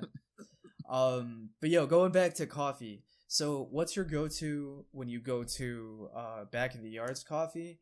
And when you're at home, like how do you make yours? Like how do you jazz yours up? There was another place on 63rd and Woodlawn. I never go there anymore. It was a place I would go on just for like when I was on delivery. Anytime I could make it over there, I would go over there. And it's like at the southern end of like the college area. I think it was just called Robust Coffee. They were really good too. I miss them too, but I just don't really drive out into the east side anymore. What made I it haven't good? had had a reason to go over there, but when Chewy was running for office, right next door they had a like a recruitment place for Chewy, which was actually kind of cool to see. I never seen Chewy, that dude. Yeah, he was running for mayor? I think so, yeah. Yeah. You seem pretty cool. But I mean, everybody seems cool, right? Like you gotta be adept liar if you want to be one of our officials. But wait, coffee. Yeah, coffee. Yeah, I'm sorry. Over at Back of the Yards, I would routinely get like a latte. I always wanted to get extra shots of espresso in there, but I never really would. They got like different, like I said, that horchata syrup that they have. They're the only place that I know that actually has that, and it's awesome. I used to go to a place called Cafezazo over on 55th by Woodlawn, and they used to have Café de Olla there too, but then they closed down. So if I really crave Café de Olla, I just go to Back of the Yards because it's really awesome. For home use though, I have one of those like really nice Keurigs that isn't just like the machine, but there's also like a little latte steamer thing there that you can like put some milk in there, and you tell it if you want hot or cold, and then you tell it like if you're making a cappuccino or a latte, and it like brews a certain amount or steams and foams a certain amount. And then I recently got a hand wand frother that you just put it in like a small amount of liquid, and it just like it like brings it up. It's pretty crazy. Super fancy. I know what you're talking about. It's kind of like it's a long pole with a handle, and then at the very bottom of it is like a small whisk, Like a little round thing. Yeah, dude. I want one of those just so that I can like mix my matcha. Cause like it's good for keto. It emulsifies things. Yeah, that's what I need is the emulsifying power of that wand. How much was that, by the way, dude? Like, low key, I should probably put that on my list. Let's see, it was like maybe like 15-ish. It's not really that expensive. Maybe it's like 13. But when you get it, it's just amazing. It's kind of like hard to clean because you're not supposed to submerge the battery handle part. So you just kind of gotta get into like a big cup and like just maybe put a little bit of soap in there, but make sure it's all free of soap. Can you charge it? You put batteries in it. Lame. They should charge it, dude. They should come with like a USB thing. Maybe the more expensive model, if that exists, has a charger. It's already part of the future. You can get rechargeable batteries.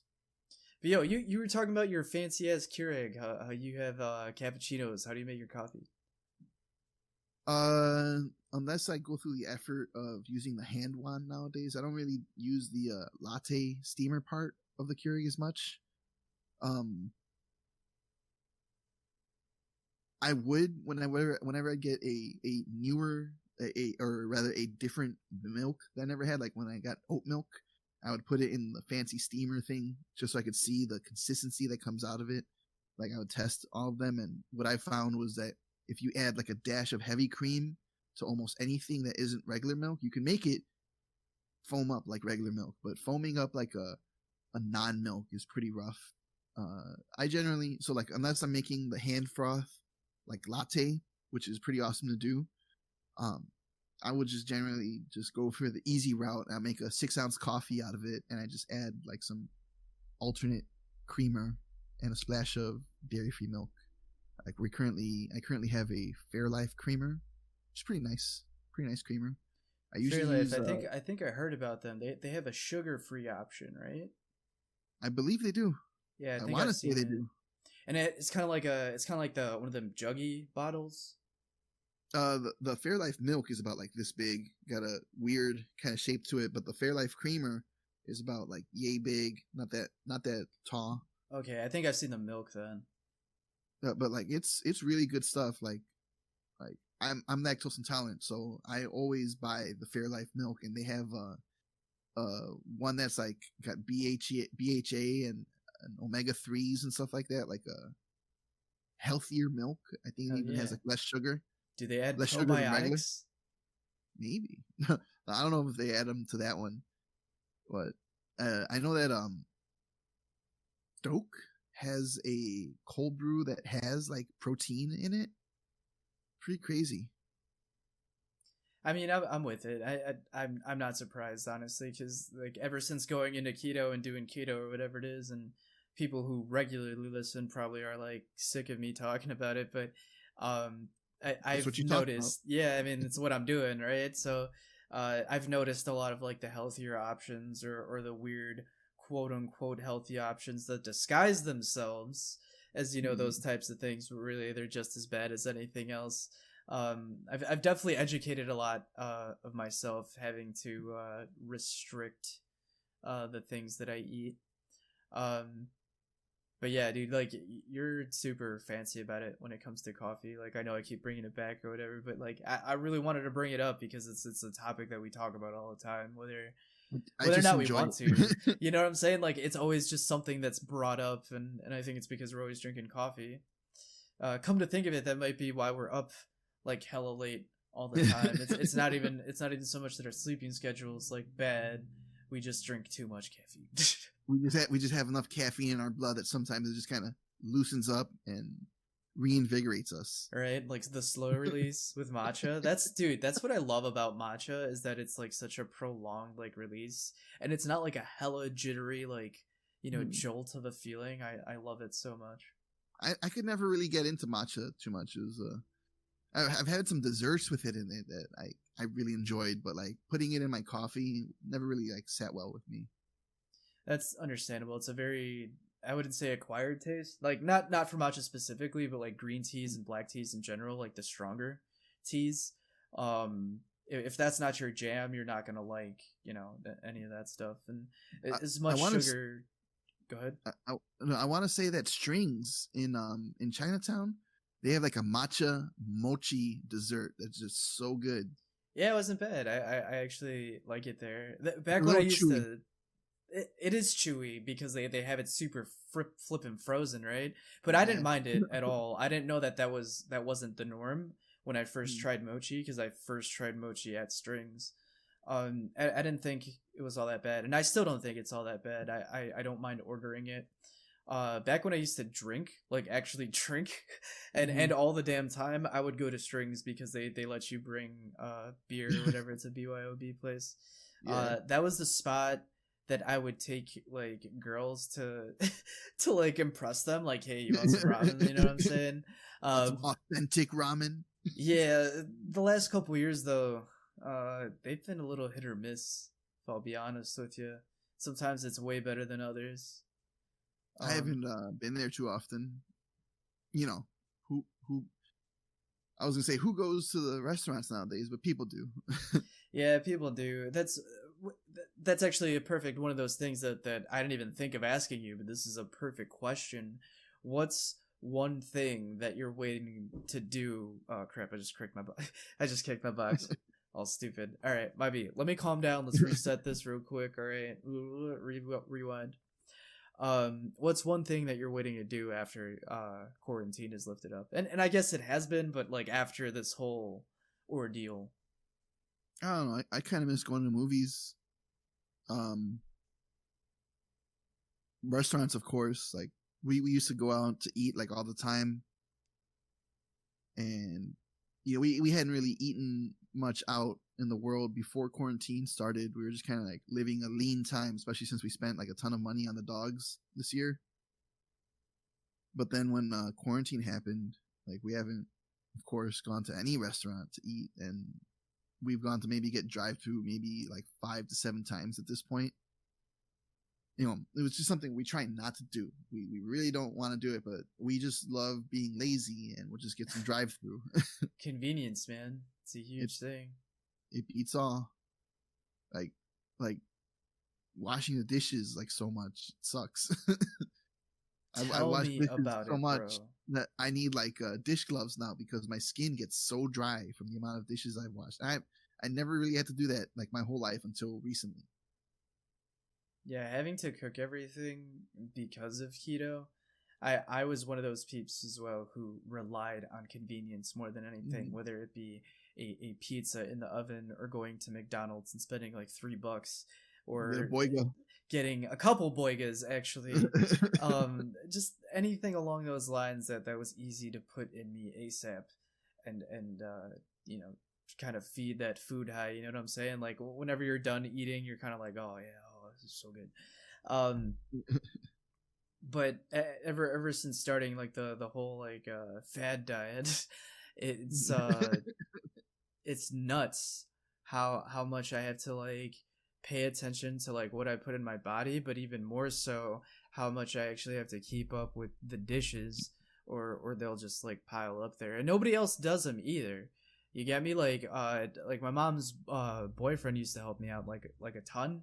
But they I don't know, they're going through stuff, so I've been doing like a bunch of stuff on my own, you get me, like a lot of stuff that I would normally be able to like kind of do half and half of a job with. I'm completely there with the responsibility of, which I mean I guess gives me more to do, especially during these times. It's easier to keep myself occupied, but still it's like, keep your hands busy. Yeah, but like everybody here's an adult.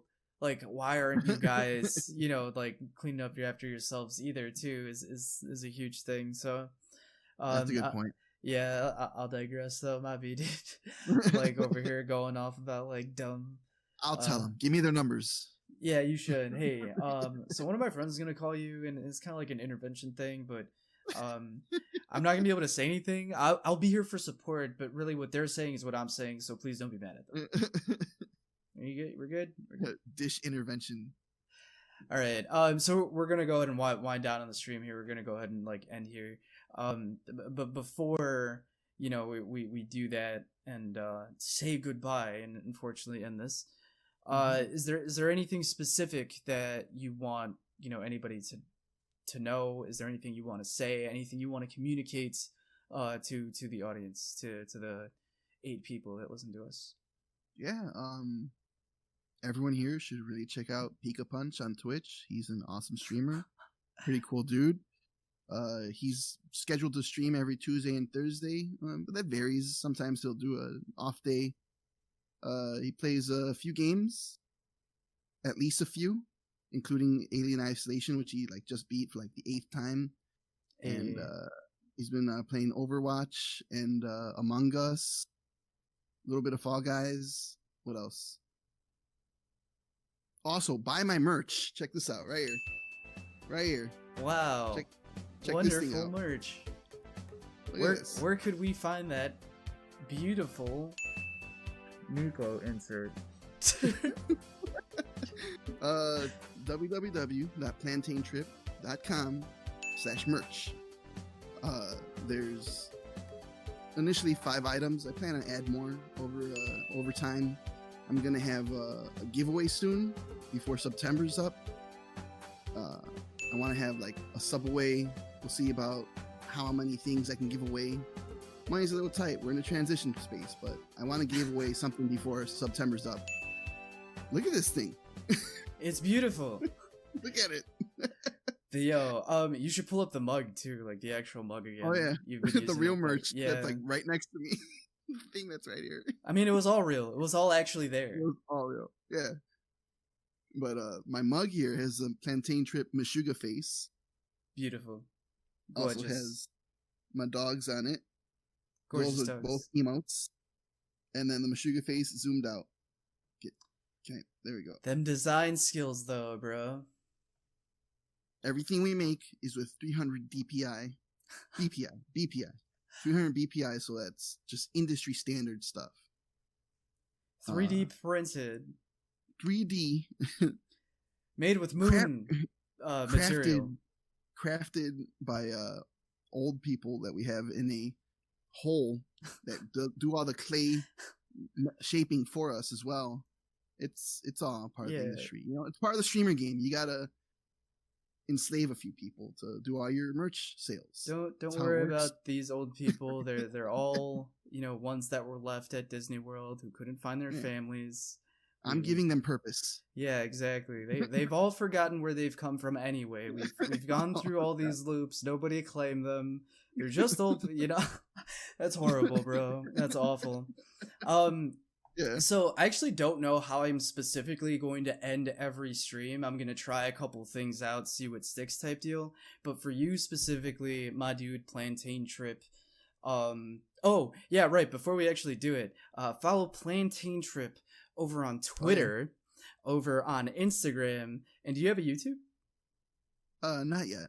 And over on Twitch. So I'll go ahead and put this down in the bottom or on the sides or whatever it is. You can definitely find them on the description, but they're also going to be here on screen here for 2 seconds somewhere anywhere. But how I'm going to ask you to end tonight's stream is by doing that exactly. So, or not, today's interview show. You did it earlier too, the podcast. Pretend like this is your show. Pretend like you were the one who was just interviewing me, and sign us off to end the episode. Well, I'd like to thank this week's guest, Pika Punch, and thank you for being my first guest back here on Punched. I would really appreciate that you came through and helped me reinvigorate my streaming career, because it was you, Pika. You did it for me. Thank you. Thanks. Punched out. Bye-bye. Bye. Was that it? Did I do it? Yeah, that was great, dude. That was wonderful, dude. I love that so much. Good times. Yeah, dude, that was, I wanted to go for long.